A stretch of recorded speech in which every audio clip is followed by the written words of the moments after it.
Welcome to this month's edition of Art at the Clayton Center. Standing here tonight with Kyle Wilson. Kyle is a photographer and he has brought us a complete show. He's taking over both galleries and his work is spectacular. Thank you very much. Welcome to CVA. Great to be here. Just a little background on you. You grew up in southern Maryland. Yes. In what town?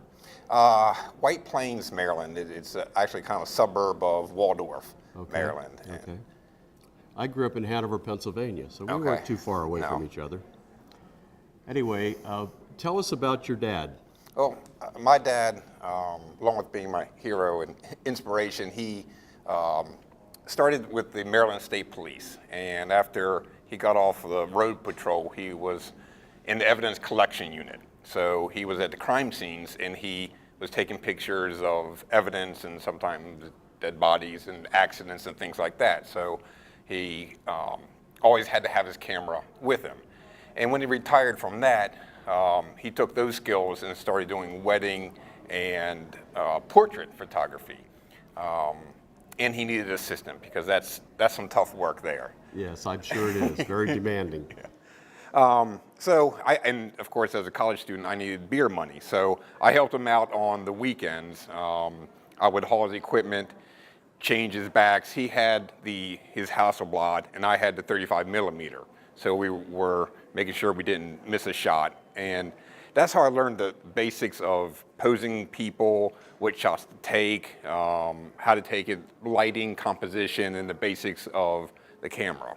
But I also saw how tough wedding photography is. And I knew I didn't want to do that for a living. You didn't major in that? No, I went to University of Maryland, go Terps, and majored in political science with a minor in economics. Not a bit of creativity in that whatsoever. What were you planning? Maybe becoming president someday? I don't. My career path changed. I started out as an engineer, and that was really tough. So I was doing very well in the other liberal arts classes. So I decided to stick with liberal arts, something I could get a degree in. When I got out of college, I ended up in middle management, which was, it paid well, but that was long hours and wasn't really that rewarding. I was in the IT business. No, that was, I changed careers back when I was 39. So I was doing inventory. Basically, we went in and we counted stuff. Pretty boring stuff. Well, how did you end up in North Carolina? That inventory job moved me. They had a district that was failing in Durham, so they moved me to Durham, and I settled in Cary, North Carolina. Wow, I've been there since 2000. Good gosh! Yeah, so I was time about. flies when you're having fun. It does. I was probably in Cary about 10 or 11 years, and then I moved from Cary to Clayton. Now tell me why that happened. You were just looking to move a little more into the country, or? Needed more room. I see. Met my girlfriend, Holly, who's over there, and she had 3 girls. And then I had 2 children from a previous marriage. So we needed a bigger house. And I was in a 1-bedroom apartment. And I knew it I found out in Clayton how much more room I could get for exactly. Plus, we have a little bit of a yard too. So 2011 is when I moved from Cary to Clayton, and that's when I was just struck by the diversity. You could have a suburb, and then right next to the suburb, there would be an abandoned barn or abandoned farmhouse. In Cary, you don't see that. In Cary, it's just suburbs. No disrespect to Cary. No. It's a wonderful place to raise a family. But in here, in Clayton, you still have country, you still have farmlands, and it's still pretty rural with, still having your housing and your shopping. Now you mentioned you were amazed at the things left behind. Yes. And that's what you call your company? Correct, Left Behind and Photography. This show is called Left Behind. the work is spectacular, Thank you. but you really only just got back into this. It was funny. It was April in 2012. So just 2 years. 2 years ago. I had changed careers, so I was in IT, and I gotten an older copy of Photoshop, and I was really interested in manipulating images and really playing with the power of that. And I was, we were hacking other people's photos. You know, a group of us would get together, have a photo, and everybody would do a version of it. And I loved that. But then I decided I'd really like to take my own photos. So I took an old Canon Power Shot that I had been using like for family events and parties and Christmas. And I just went out there and started walking in these old farmhouses. And that's when I was just amazed at the stuff that was left behind. It's incredible. It's amazing. Just looking at your pictures, the stuff that's left behind. Thank you. In this one house right here in Clayton, I walked in and there's a really old tube TV, and on top of that are old trophies of somebody's son that had been in t-ball and in baseball, still sitting on the top, and on the ground is a certificate for perfect attendance at a nearby school. And it's incredible, the stuff that you find, just people just left behind. Well, that's amazing. But in your progression, you found a new system, which I have to look at, HDR. Yeah. Now, we have a lot of photographers here, and no one has talked about HDR. Tell us about what high dynamic range is all about. It's a way of taking photos and then combining them so that it more accurately represents what you see or what the eye can see. Now, I didn't invent it, and I'm only so-so at it, but I love it. And so I'm taking as much information about it as I can. And from what I've learned, the eye can see like about 21 different f-stops or ranges of light and dark. It's a wonderful mechanism and tool for seeing light, whereas your camera may only see, depending on the model, 5, 7, or 9 stops of light and dark. So when I would bring a photograph back, to me it looked flat, and I was like, that's not what I saw.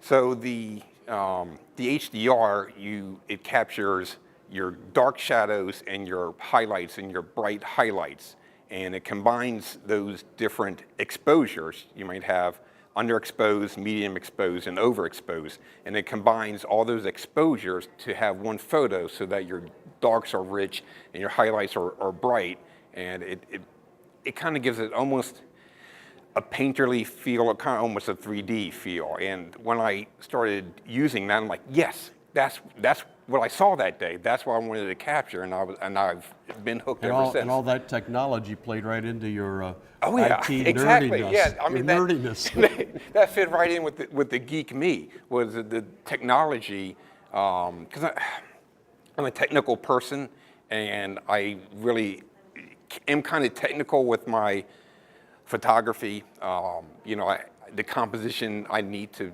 have it perfect, I guess, and the light just right, and I really don't often wing it. I come to a shot and I know what I want to capture and what I want to say. I take the shot, and then the software really lets me express and then show what I saw and what I want to say. I think I read that usually you'll take 3 pictures, one overexposed, one underexposed, and yes, exactly. And those 3 things you can work together with that program. Exactly. Yep. And it really brings, like I said, it deepens the shadows and brings out the highlights, and I think it really more truly represents what I see and what the eye can see. Well, it's spectacular, and I hope you'll have an opportunity to get down to the Clayton Center to see it. I'd like to talk about 3 or 4 of the pieces. Okay. We'll be showing all of them practically on the TV show. Oh, great.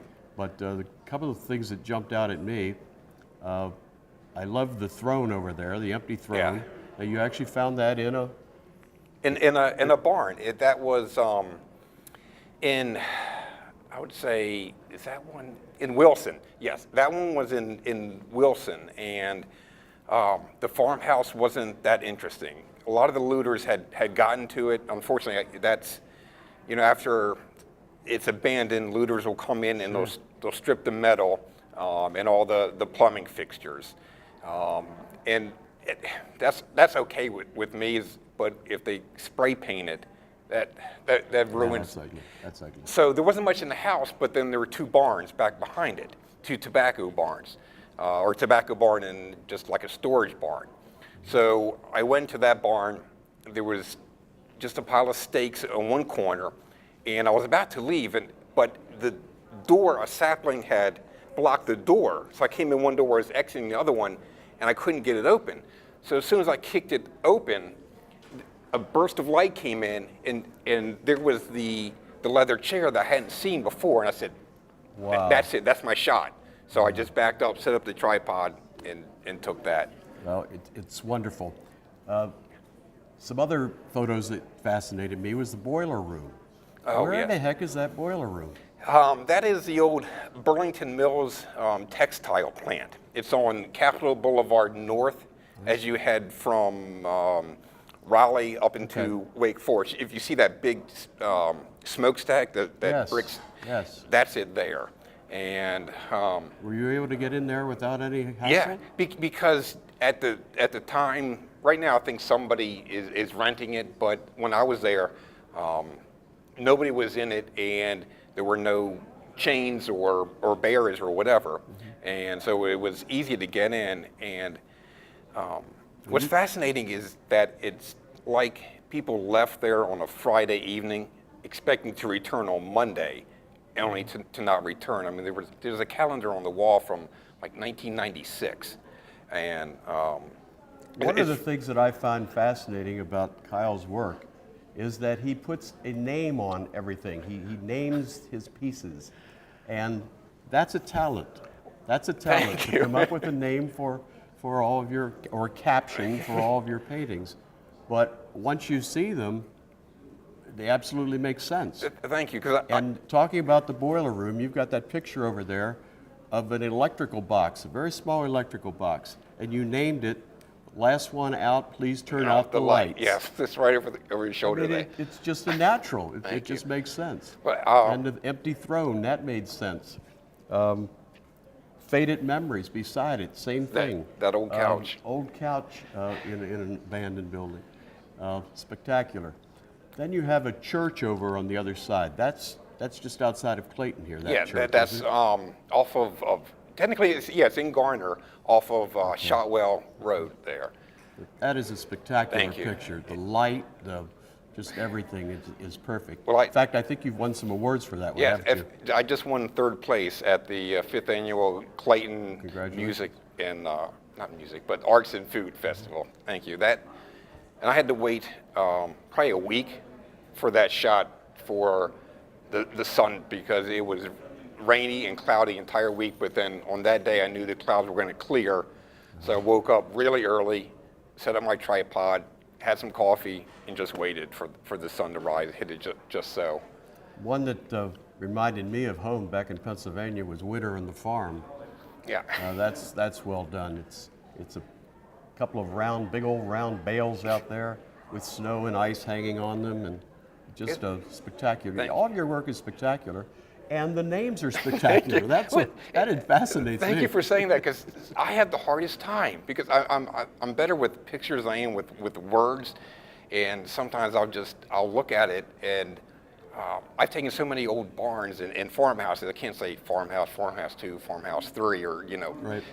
I've already used left behind and abandoned, so I'll just sit at it and look at it for a while. Sometimes I'll throw it to Holly, see what she can come up with. But I want to make each one unique. So if somebody says Serenity Pond, I was like, oh yeah, that's that pond in Bunn. Somebody says Foggy Pond, that's the pond in Clayton. Well, if nothing else, come down and see if he didn't name them well. You look at it and you say, yeah, that's it. That's exactly what I see. Thank you. So congratulations Thank on you. that. Are you showing your work anyplace else? at this time, or No. how do people get to see your work? I pretty much I have all of my pieces here. My walls are bare. I have a couple of pieces at the Double Barley Brew Pub there in Wilson Mills. See, I did a Kickstarter to get some money to get to my first show, and they contributed to my Kickstarter campaign. So that they also showcase local art. So they have a big show going on this weekend. Yes, they do. And I'm sure you have some stuff in there. Yep, I can go there and change out a couple. I have a couple pieces still left that We're planning to go down to that. Excellent. We know quite a few of the artists that have shown here, and people we know, and we're going down to see it. So we're look forward to running into you down there. Excellent. Hope to see you. Would you venture so far as to say what your favorite piece is in the show? That is, I thought about that. I was like, he may ask me this question. It might be between three. Is hard to say. Of course, Boiler Room. That won second place at a carry contest, and at that time, I thought that everything that I learned about photography had led me to that shot. And at the time, that was just absolute perfection. Also on the list is a recent shot called The Country Church that you mentioned. Because of the reaction that one has gotten from so many people, it's been surprising. I mean, I've sold out of it when I've made it, and people just see different things, and they see their old church, or they I saw that, but I also saw God shining a light on that church. That old, I guess do they still use it, or is it abandoned? It's locked up. It's abandoned, but it is secure. So. But it looks like the light is just shining down from heaven, hitting that church just perfectly. Yeah, and I guess that a lot of people see that same thing. In another favorite of mine, I don't know if it's, is there Faded Glory? Oh, yeah.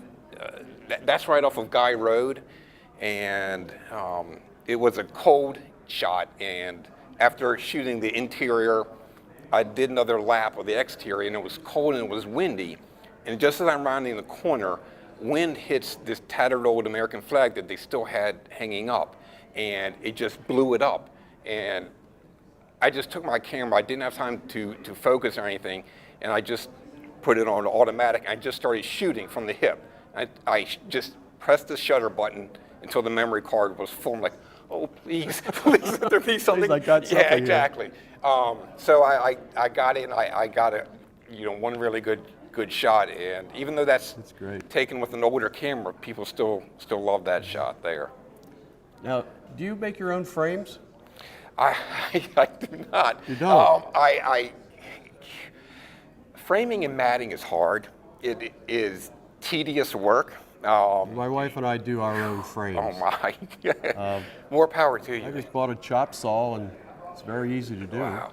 And you can buy the framework, wood and so forth, rather cheaply online. Now my wife does the matting, and she's not happy about doing matting either. She's learned it. She's learned it. That's a thankless job, doing the matting. Well, listen, we're so glad you could join us tonight. This is a wonderful show. I hope people will get a chance to come down here and see it. Thank you very much. You're welcome.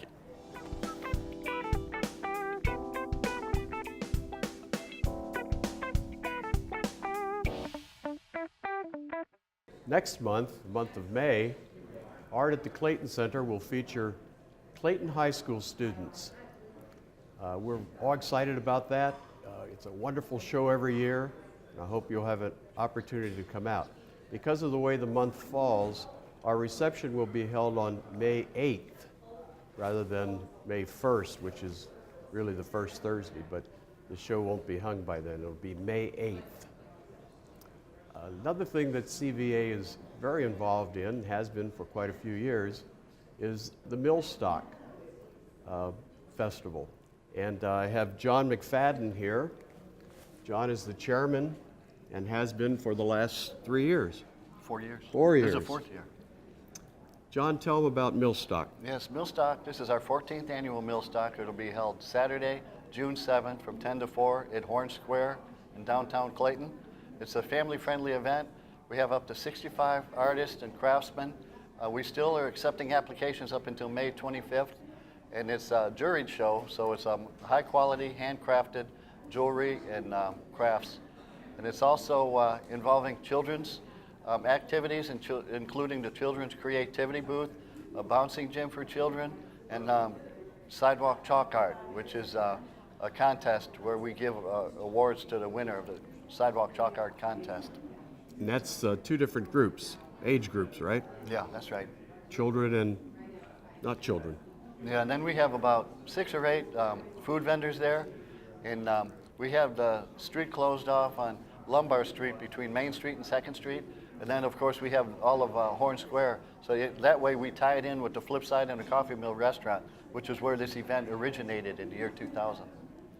A Mule Barn down there is going to be opened also. Yes, that's right. We're in cooperation with the farmers market, and we're going to have the Mule Barn open and some antique tractors, and it'll be a wonderful event.